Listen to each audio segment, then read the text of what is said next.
Hey guys, I'm Morthadon, and we are back for Boruto episode 290. So, last episode, we had Amado kind of dropping the bomb that Ishiki's power is still out there, even though it seems like his mind is gone. At least that's what Amado thinks. I'm a little worried. I'm a little worried if Kawaki were to take this power that somehow Ishiki's mind would have survived in it and Amado didn't like understand that or something, and then we just have Ishiki back, right? But if not, it's possible that he get. I mean, I believe he's gonna get that karma, right? I firmly believe he will. I just wonder what kind of repercussions it'll have, if any. But we learned that Ada's eye is considered the Serengan, which is interesting. And then she has a little brother named Damon that we met who can reflect any intent to kill back on the attacker, even just the intent, not even like the act. They don't have to take the sword and swing it first. If they even just go like reach for the sword, it gets like reflected back at them. So it's going to be interesting to learn how we fight it in the future. So, but yeah, and then we had that awesome moment with Naruto and Kawaki, where Naruto, just firmly believes Kawaki is just a part of the family. Family is like a son to him and everything, and even said like, come home, mom's cooking dinner, and stuff like that. It was so natural the way he said it. It just like hit me right in the feels. It was great. I loved it. But we'll have to see what's in store for this episode. Kawaki has an idea, I think, to get stronger, it was, without having to rely on the karma. So we'll see what that is, I suppose. Alright, we're going to start here in 5, 4, 3, 2, 1, now.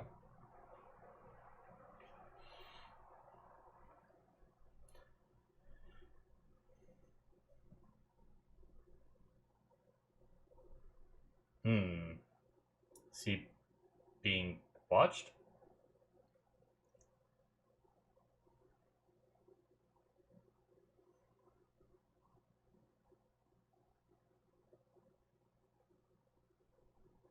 No.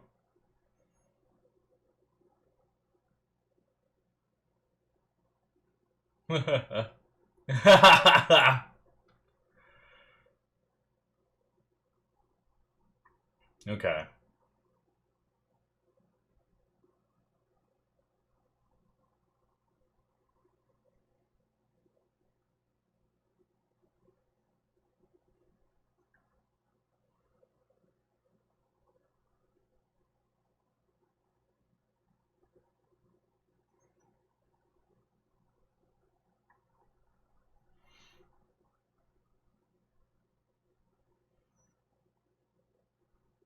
Yep.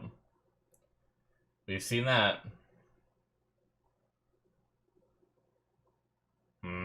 Thinking about the karma.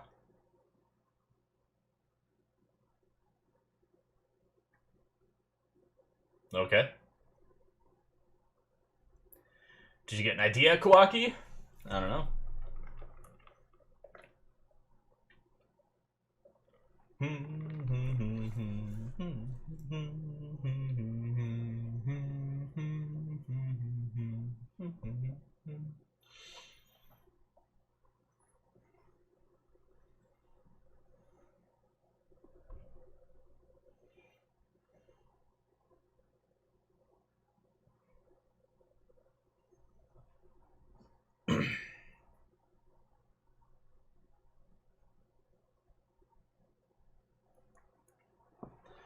Especially, I mean, not even just because of the opening, just because of the way stories usually go. When Amado drops a bomb like that, I'm pretty sure the karma is gonna appear again, right, on Kawaki. But we've had a bunch of openings too of him having like the horn and stuff of Ishiki. But I guess that's not Ishiki taking control. It's just him harnessing Ishiki's power. I guess still has his like image signature horn tied to it, I guess. Maybe. That's my theory anyway.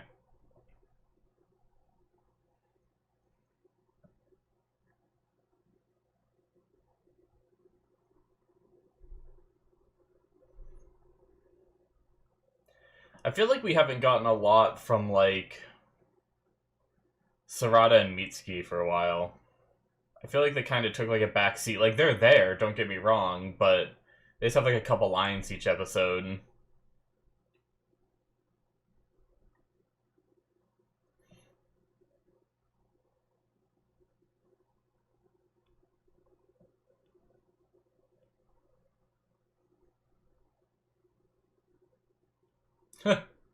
Jeez.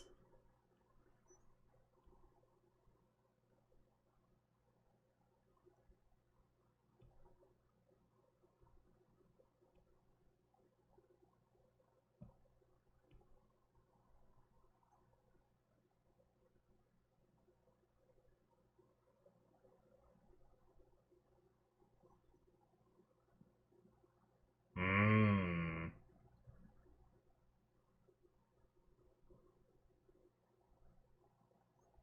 Interesting. I mean, I know Shikamaru's never trusted him, but I kind of believed him the other episode when he said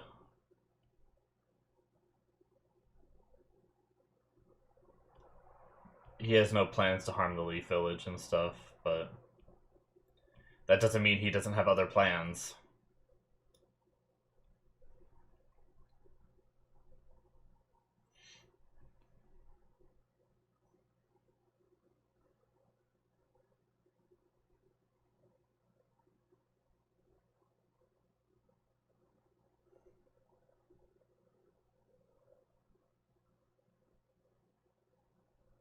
Hmm.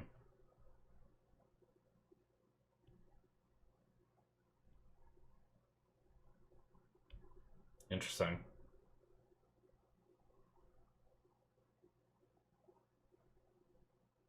Goes pretty deep.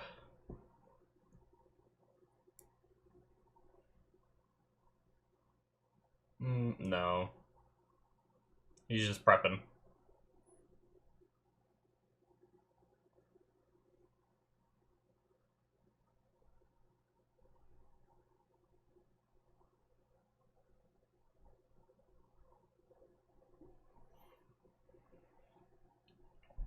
That'd be kind of crazy. They just end it with Code just being like, let's give up on that. Only 3 more episodes after this, though, so if the Code encounter is gonna happen before the hiatus, I feel like it's gotta start soon. Unless they just, like, one episode take out Code, but... Oh! Naruto's asleep and Hinata's sleeping. I mean, Naruto's asleep and Hinata's crying at the movie.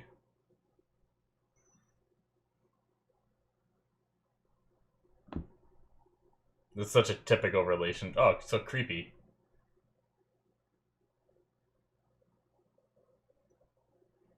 Who do you stay following if they split up?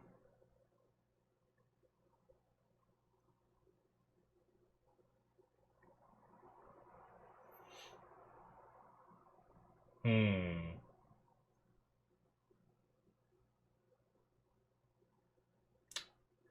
Yeah, I mean, he obviously knows he's there.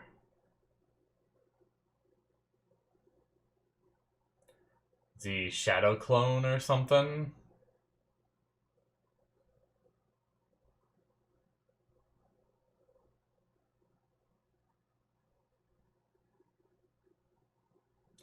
Still highlighting the recyclables. Is it a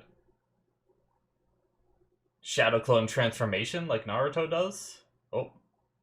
Or it's just he made a Shadow Clone in that bush.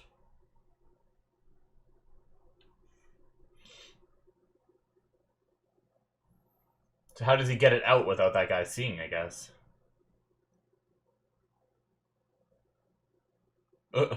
Did he sense him doing the Shadow Clone? Huh. Or did he hear the bush rustle?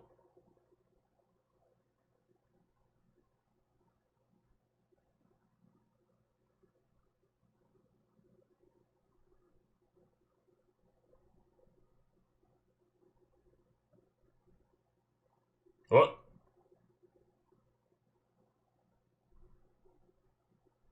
What are you sensing?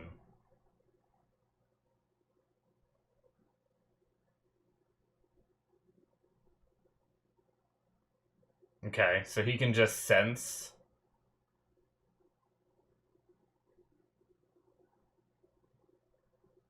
That guy can't sense Kawaki's chakra in the bush? What good is he then? Oh, he can apparently erase his chakra signature. Okay. She's just watching. Okay, so it's a certain ability that only a Tutsuki can do. Okay. I was gonna say, these tracking shinobi can't track that? What good are you then?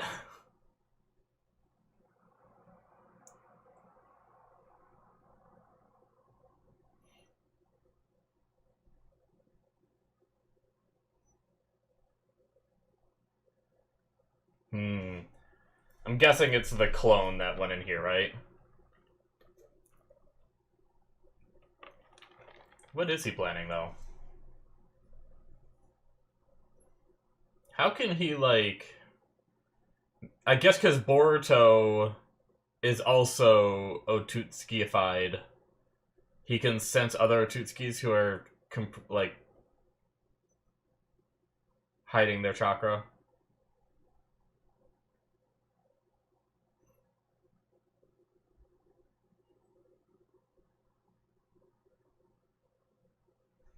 Hmm.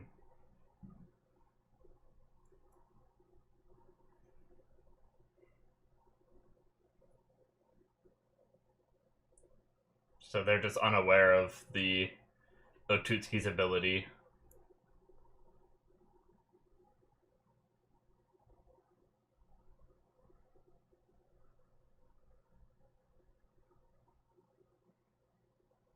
They're just gonna punch him?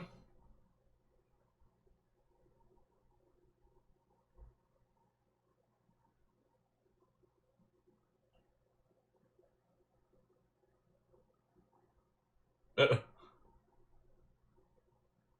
yeah, well, yep. Taught this boy the shadow clones and then got foiled by them. Is he leaving the village?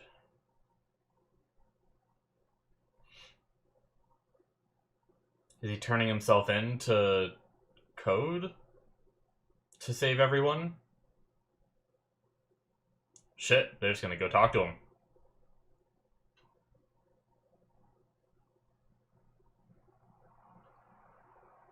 Hmm. That's not one of the ones they saw before, right? So they're probably not watching that one.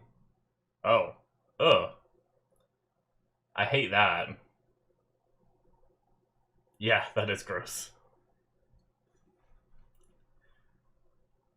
Be like a remote glory hole. Sorry.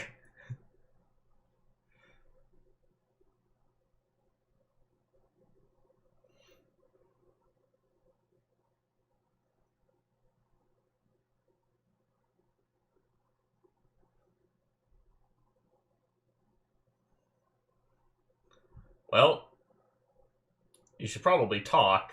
If you want to talk, don't. Oh shit. That was sick. They come out of his back. Yep.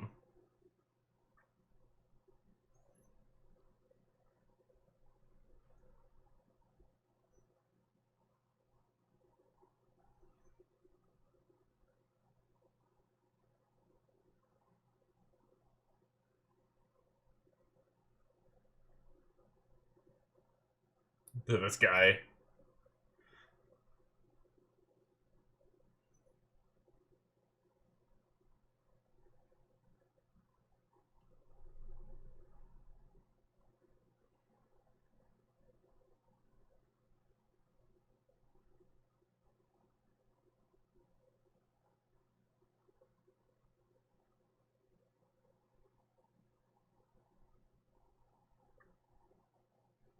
She just sitting there like sensing the whole time.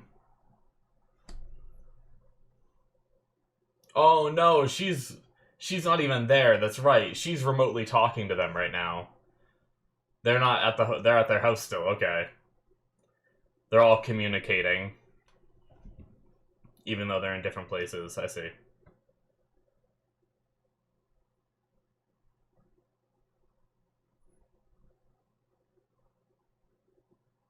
They have phones in this world. Do you think they would just have a phone instead of making Ino use her jutsu?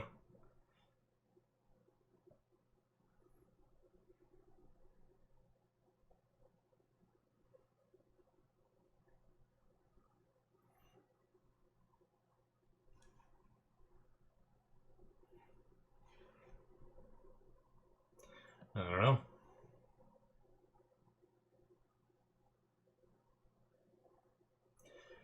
Alrighty.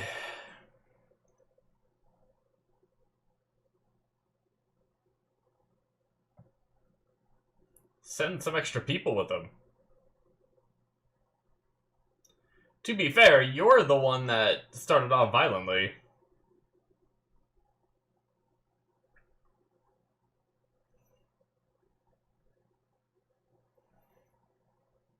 Can he hear through his little ribbon things? How did he hear her?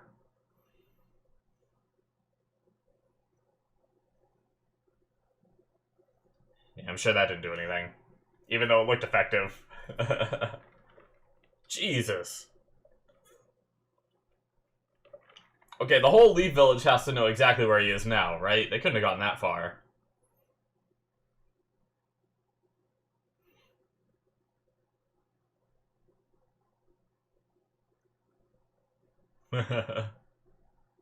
They both went to see each other.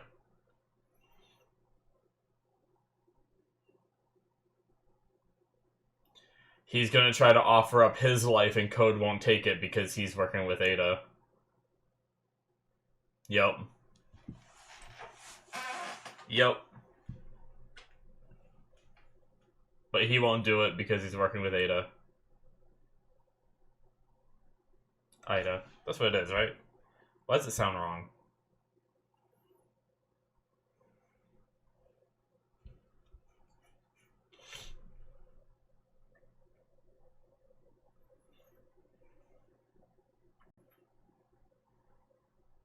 Yeah.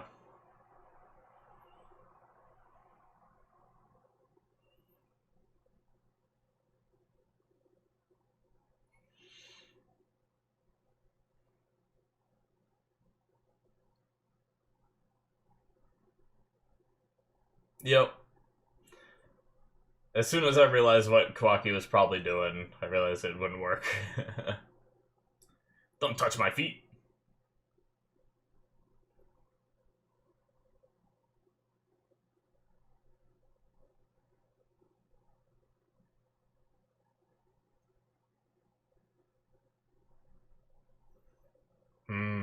Is there anything she can do?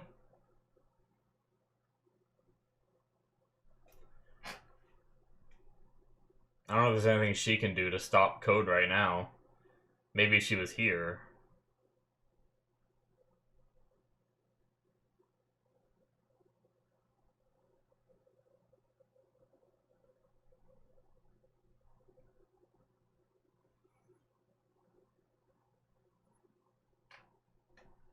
Wouldn't that also kill Ida and...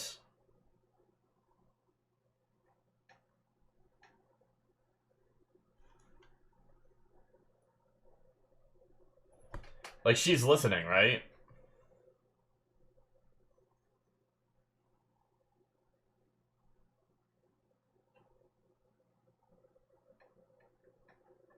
That means you too, Ida. Are you just gonna keep working with him?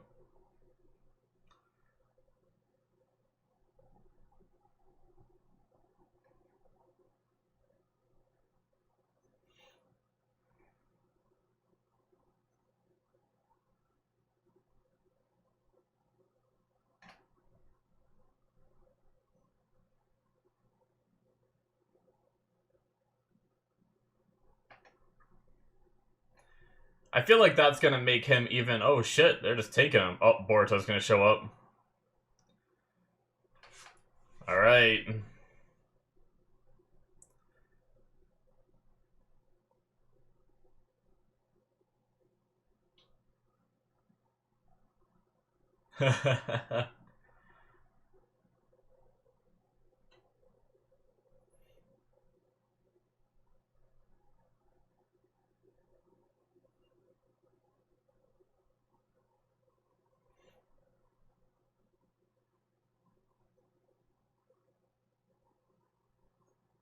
Oh, his ear is sticking through it. Okay, that's how he's listening. I didn't notice the ear before. That's pretty cool. It's as if he has one of those radios where, like, you know, in movies where they put their hand up to their ear to listen kind of thing. Or say something. I don't know if that's usually when they talk, but either way. But instead he's just shoving his ear through the hole.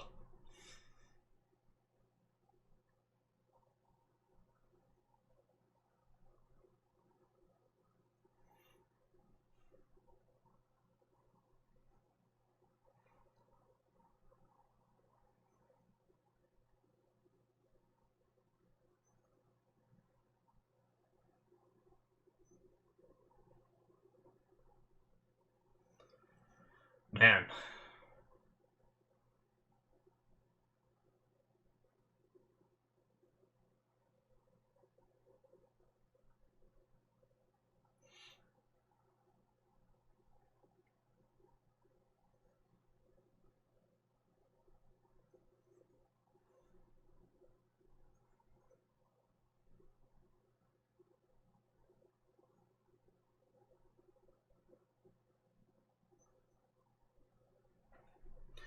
Alright.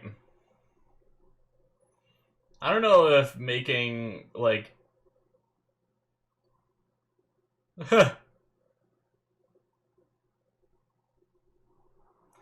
for that reason there, Ida.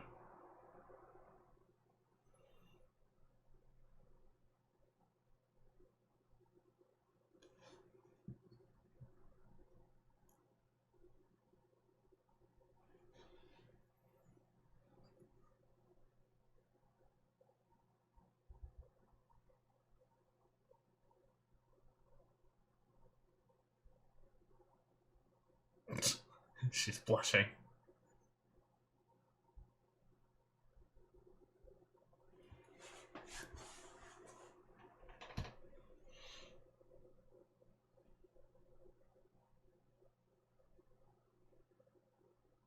God damn it. People making their own decisions.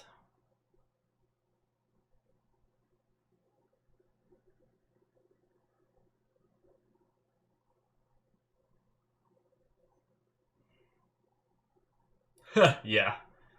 He needs that. He already said you going isn't gonna change anything. Code isn't gonna stop. Even if you negotiate with Ida, I don't know. Whatever.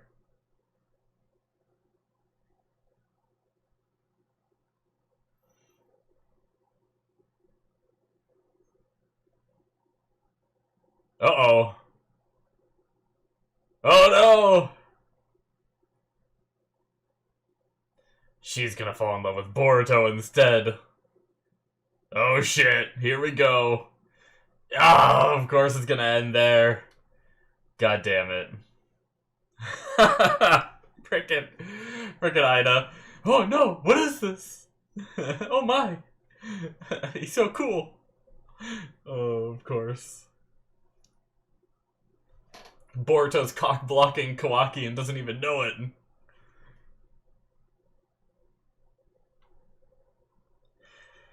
Alright, so that bodyguard in the beginning was creepy, huh? Like, the way his eyes were, it reminds me of, Yamato. Remember, like, the way he would, like, have that... Except, I felt like Yamato didn't always have that. Like, I feel like this guy just always has something, like, creepy about him. But every now and then, Yamato would be like, oh, yeah, like, you kids can't do that, you know, or whatever. And would have, like, a really, like, it would, like, darken his face and stuff. But yeah. I agree with Boruto. Like, in this world, Boruto is just like, I know he didn't actually say this, but he's like, this guy isn't even a main character that we know, which means that he's just cannon fodder, you know? It's like, whenever there's been attack on the Leaf and stuff like that, the random Jonin that you've never seen before never do anything. They always just fail miserably.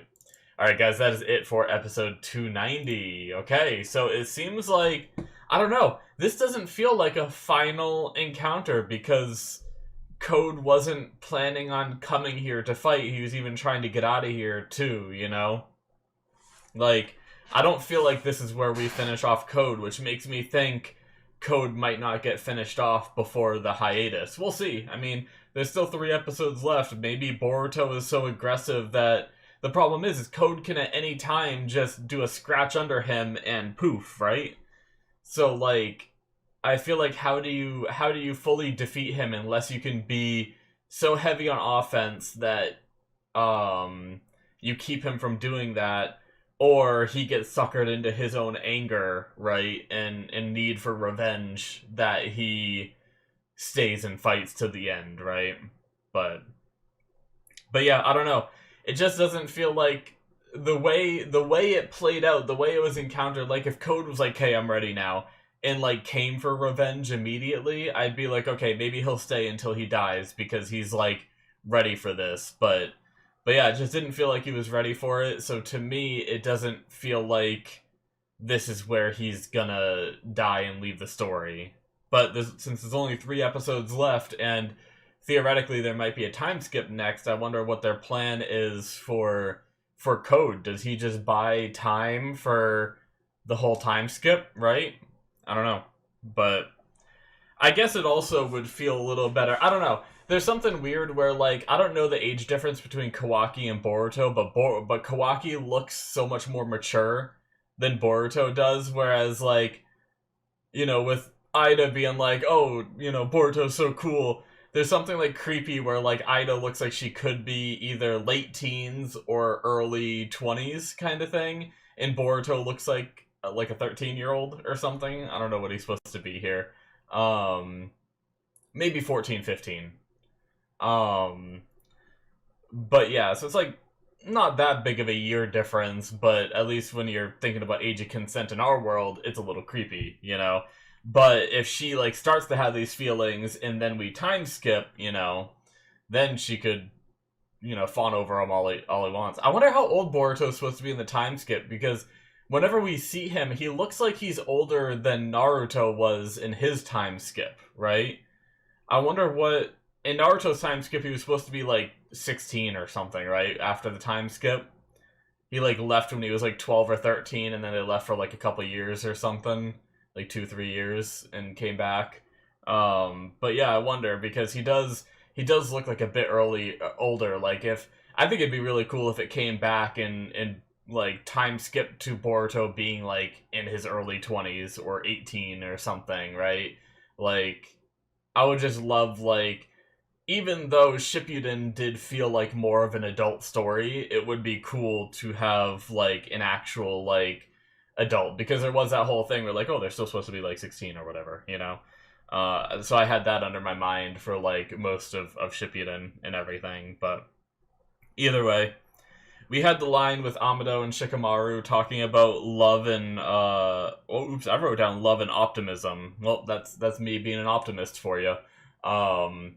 I meant to write down love and obsession, but yeah, like there's not any like scientific difference between love and obsession. I mean, I kind of disagree with that, because you can be obsessed with a lot of different things, but typically you only love one person if you're talking about romantic love anyway, right? So it's like, I don't know. I feel like you can come up with differences, in my opinion. You know, and I mean, I'm obsessed with playing video games, and I guess I could say that I love playing video games. I've said that before. I guess it depends on what way you're talking about video games, right? Like, or like which way you're talking about love, I guess I should say. Yeah, I mean, it really just depends on the context, so it's hard to... Because, like, in some, like, obviously I don't want to bang my computer because I love playing video games, you know? It's not something like that, but, you know, when I'm in love, I only want to bang one person. I don't know. It's... And I know, like, sexual, like, stuff doesn't have anything to do with like love necessarily, right? Either. So I feel like it's way more of a I feel like it's too advanced of a conversation to just casually be like, oh yeah, love and obsession are the same and there's no differences, you know? I feel like there are differences. It's just you can make a lot of comparisons to love and obsession. True, yes. But we learned that the Otutsuki, maybe we knew this before, but either way, we know now that the Otutsuki and Kawaki are able to hide their chakra signature, so that way it can't be tracked by Sensory Ninja, which is terrifying that that's an ability the Otutsuki can do, because that means the entire, like, what they just told us this episode was the entire sensory network that keeps the Hidden Leaf Village safe is absolutely useless when it comes to an Otutsuki attack, you know? Like, an Otutsuki can just walk right in the front door, and, you know, as long as they're not seen visually, no one's gonna know. So, that's actually terrifying. But I imagine that's gonna be a problem for another day. I imagine that's gonna be something that happens, right? Like, does that mean Code could walk in? How much Otutsufication did Code go through with him having the karma before it, like, ended up being a failed karma? Or was it a failed karma from the start, so he didn't do any Otutsufication, so he can't do that, right? I don't know. Is it something you can learn, too? Like, they said, like, the Otutsuki are able to do it. Like, does that mean it's something that anyone could learn, or is that just like you have to have like their cells in your body to be able to do it? Is it kind of like a Kekkei Genkai? Obviously not the exact same thing, but you know, is it like a bloodline trait rather than a skill you learn like walking up trees, right? I don't know, but interesting. I want to talk a little bit about bringing Kawaki to meet Ida that way. I feel like because Code and Ida are working together, if you bring Kawaki to meet Ida, I feel like that's gonna just open up like a can of resistance from Kawaki. Like, if I was Ida, I'd be like, I don't want Kawaki to know that I'm with you at all, you know? I mean, I guess being open from the start is better than lying. Like, if she's actually hoping for a real relationship, because you know if she lied about it, eventually he would find out the truth, and then he would really hate her. So maybe it is better that he does know now that I think about it. But in the moment, I was like, is it really good for, like, Code to be bringing Kawaki to you? Like, he hates Code, so by extension, usually you hate their known associates, right? So then you're gonna have to somehow get past that, and you're not gonna have your little charm ability, or at least it probably won't work, right? Kawaki's already not really the type of person, like, we've never seen him be like, oh, she's cute, you know? Like, it doesn't seem like he's ever cared about relationships. Like, his deepest love seems to just be Naruto. So, yeah. I don't know. That was just my thought process when they were talking about bringing him. But we had some cool animation this episode, like when Code showed up and was like jumping around the trees and shit. Like, that was a really, really well animated shot. We had some of those some of the artwork was great. It wasn't really, I mean, it was animated a little bit maybe, but like it was a lot of still images of their faces, but it's like more like highly detailed and stuff. Like, you can really tell when they like higher detail everything. There was like one or two shots of Kawaki's face, and then like one shot of Boruto's face, like right as he was bringing the karma mark up at the end of the episode, that I felt like was just that higher detail, like more crisp. Like, there was more like shadows and colors on their face, whereas normally their skin is just like one color. I feel like it had like more of a hue based on like the shadows and stuff that they do sometimes. So it was in the lighting and everything. The eyes are a little more like glowy, I feel like, when they do stuff like that. And just everything is more vibrant, I guess. So I think we're prepping up. I mean, we're back to the manga stuff. Not to say that fillers don't have like decent fights. There are some good fights in fillers, but it's possible that the animation might get like, you know, pretty good for these last few episodes that we have left. But yeah, only 3 left, damn. Anyway, I mean, as for I didn't really talk about Kawaki sacrificing himself to try to save everyone else. Like, it seemed like it was a clear move for him. Like, he doesn't necessarily care about his life all that much because of the things he's gone through, and